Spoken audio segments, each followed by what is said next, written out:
They were designed to be the best. They met enemies face to face, endured tragedies and enjoyed victories. They went down in history due to the bravery of their crews. They are the ships that deserve to be called Naval Legends.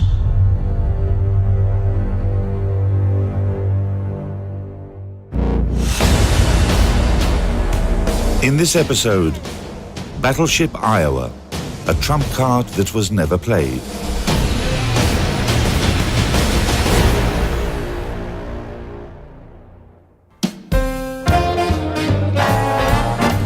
In the 1930s, the whole world was crazy about two things: swing music and guns.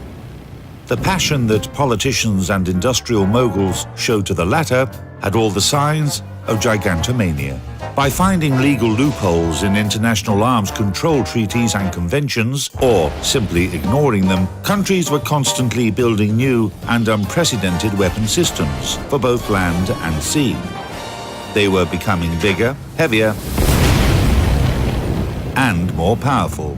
The global arms race involved the most advanced technologies of the time and huge financial resources. In order to compete with any of our potential enemies, it was felt necessary to increase the size of our ships. So the Iowa was a 45,000-ton battleship. The prior ships had been less, the South Dakota class and the North Carolina class. A battleship is basically a floating artillery battery, so her size directly depends on the size of her primary guns. The 16-inch main batteries on Battleship Iowa, of which there are three turrets. Each turret has 3 guns. So everything about the ship design is structured around being a platform for the 16-inch guns. It's like small arms. There is a common misbelief that the pistol is designed first and then the cartridge. No, the Defense Ministry always orders the cartridge. The same for ships. The enemy is 380 millimeters and 305 millimeters. Let's make 406 millimeters because we already have some of the technologies. But let's not make it 40, but 50 calibers long. And they made a 406 millimeter gun. So the ship was built to carry this particular gun. Key specifications of Battleship Iowa. Total displacement, 57,540 tons. Length, 270.5 meters. Beam, 33 meters. Draft, 11 meters. Armament. Primary armament, 9 Mark 7 guns in 3 triple turrets. Caliber, 406 millimeters. Maximum range, 39 kilometers. Dual-purpose artillery, 20 Mark 12 guns in 10 coaxial Mark 28 turrets. Caliber, 127 millimeters. Anti-aircraft armament, 19 quadruple Bofors guns. 52 Oerlikon Mark 234 autocannons. Air group, 3 Vought OS-2U Kingfisher floatplanes. During construction, Iowa's armor was declared higher than it actually was in order to mislead the enemy. The real specifications are as follows. Main belt, 307 millimeters. Main turrets, 184 to 432 millimeters. Conning tower, 184 to 440 millimeters. Main armor deck, 153 to 179 millimeters. Iowa has the most powerful power plant among battleships. 4 geared turbine engines with 8 turbines produced by General Electric, 8 boilers produced by Babcock and Wilcox. Power, 212,000 horsepower. Maximum speed, about 33 knots. Cruising range, about 20,000 nautical miles at a speed of 15 knots.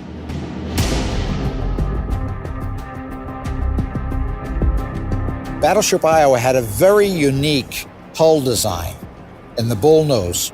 And you can also see that her lines were very tapered, almost aerodynamic. And that's all part and parcel of how they got this 57,000-ton behemoth up to a speed of 33 knots, which is very, very fast and almost, you could say it's almost powerboat speed, very, very unusual for a warship. This became an important advantage later on during the war in the Pacific Theater. With a speed like that, Iowa could efficiently escort carrier task forces.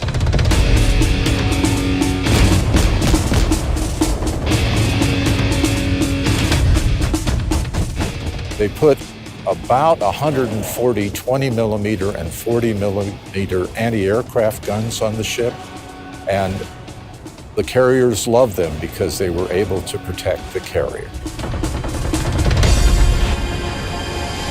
When Iowa was still under construction, the Americans realized that she would play a secondary role in battles against the Japanese fleet. Aircraft carriers were becoming the main striking force of the Navy, but a giant like Iowa played a worthy role in the World War II. Battleship Iowa was commissioned in early 1943. Its first mission was to go north. Naval Intelligence felt the Tirpitz, the German battleship, may be coming into the North Atlantic. The battleship Iowa was sent on an early mission north to block the Tirpitz.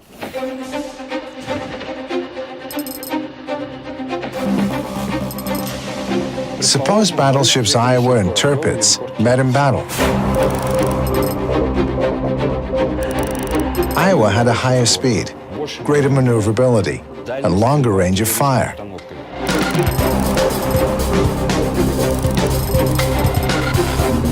Tirpitz would be trying to get in close to Iowa, and Iowa would be looking to keep away, maneuvering and firing at Tirpitz from a great distance. Iowa would have definitely won this battle.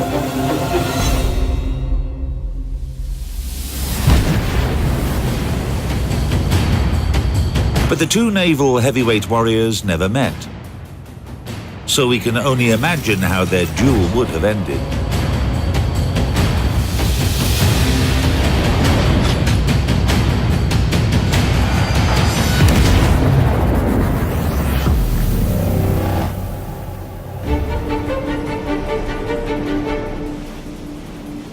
Then, on their second mission in October 12th of 1943, was to accompany, or I should say, carry Franklin Roosevelt across the Atlantic to North Africa.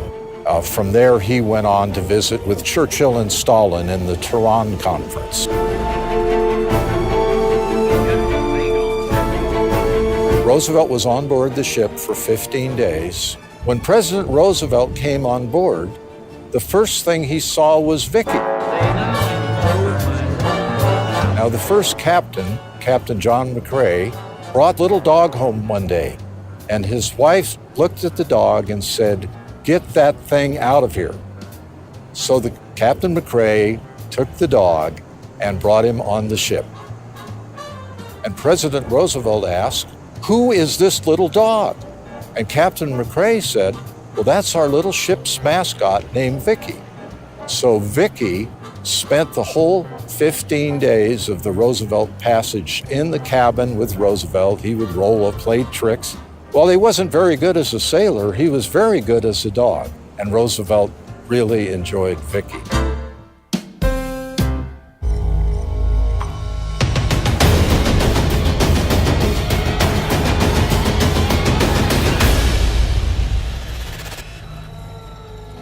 In early 1944, battleship Iowa joined the United States Fifth Fleet, which operated in the Pacific Ocean. By that time, US forces were already attacking Japanese positions on various islands. The battleship's role was to provide fire support to landing troops and escort aircraft carriers during air raids on the Philippines, the Ryukyu Islands, and Taiwan. The ship crisscrossing across a lot of these small islands that are really forgotten now. At one point, they went up to support MacArthur's landing in the Philippines at Leyte Gulf. Unfortunately, they went the wrong way at Leyte Gulf and chased a Japanese carrier force that was really a decoy for the landing.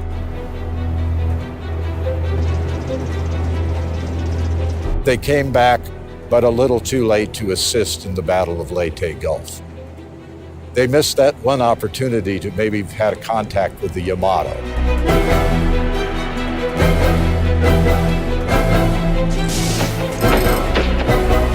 The two ships never met in combat, and both countries kept their capital battleships, shall we say, arm's length, kept them at distance, because there was great political risk to having either one of the ships damaged severely in battle.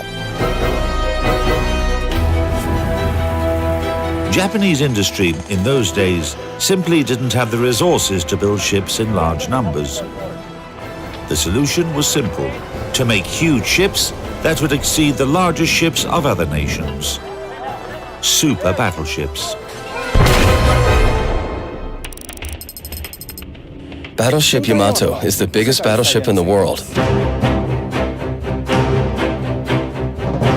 この3連装砲塔は Her shell velocity was 790 meters per second, 790メートルパーセカンド while its weight could be up to 1.5 tons. 1.5トンの砲弾を撃ち出すことができます。実行上 Such a large gun could inflict very serious damage.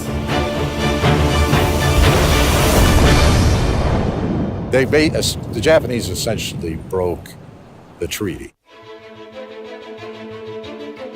On the other side, the United States of America was simply building a ship that met the contemporary requirements of naval warfare and could easily, without any extra effort, be built by the American industry. 日本海軍の場合、その建造 During the war, the Japanese fleet could afford to build only 2 battleships, アメリカ海軍はおそらく日本海軍が大和 while the Americans were able to construct more and more new battleships.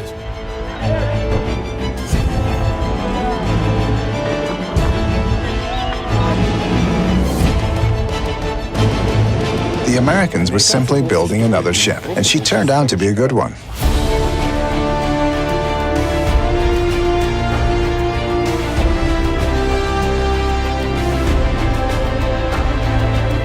The Iowa, I think, would have, of course, I would probably say this, would have taken the day in a battle against the Yamato.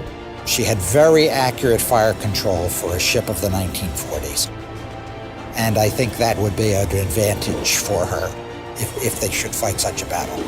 It was so accurate that in 1984, when they recommissioned the ship, they kept the existing system in place. They did, even though they had modern computers. The Iowa could put a round very, very close to the target, so accurate that they didn't need to change it.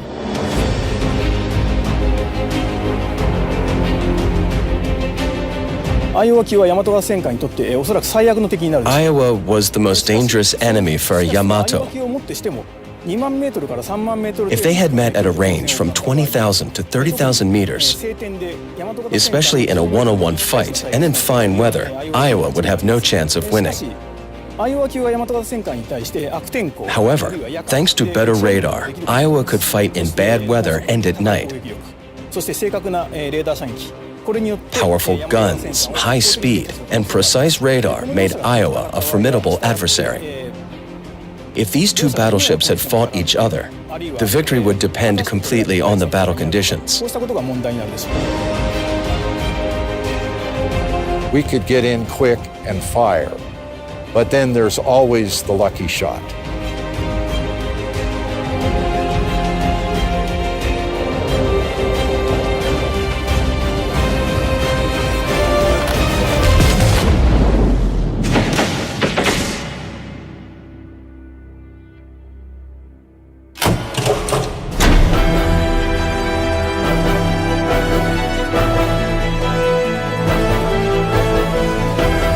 The changing tactics of naval warfare increased the role of aircraft carriers and deprived Iowa of a chance to use its primary armament against surface ships. So the battleship used its firepower against the enemy's coastal positions.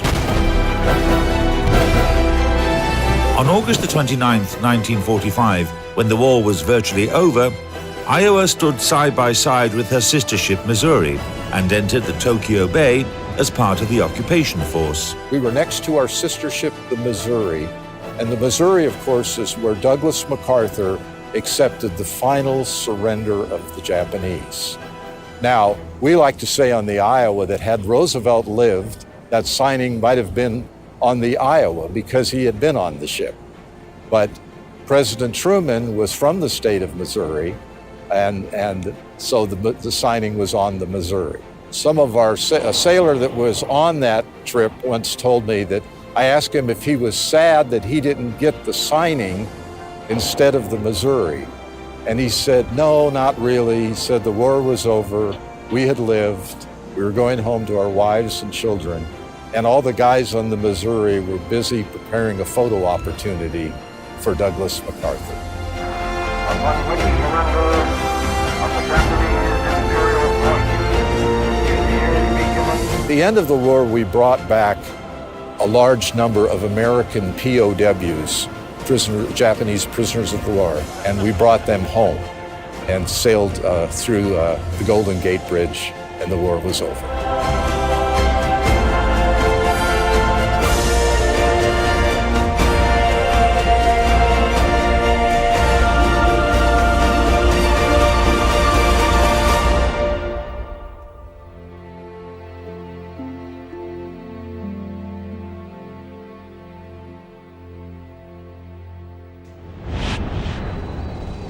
For her service in World War II, the battleship was decorated with 9 battle stars.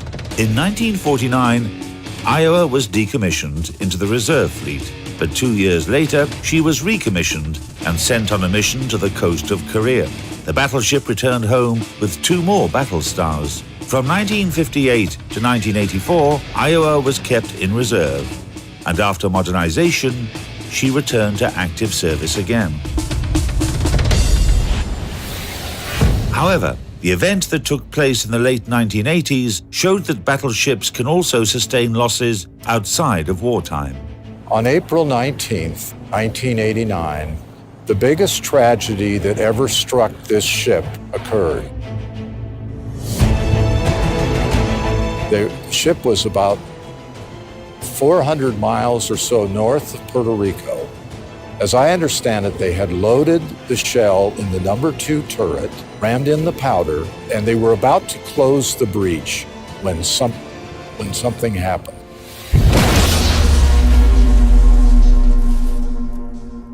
There was an explosion that killed 47 men.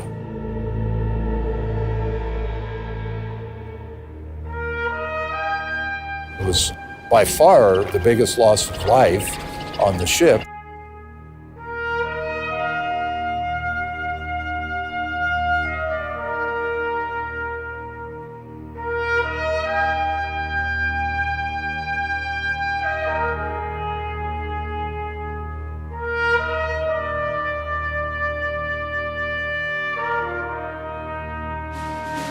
Having recovered from the tragedy, the battleship returned home and joined the reserve fleet. In 2001, 58 years since her launch by the New York Naval Shipyard, after she had crossed tens of thousands of miles and fired thousands of shells at the enemies, battleship Iowa was berthed in the port of Los Angeles. She's unique because she did have 3 careers in the Navy, World War II, Korea, and the 1980s. And then now she's on her 4th career as a museum ship.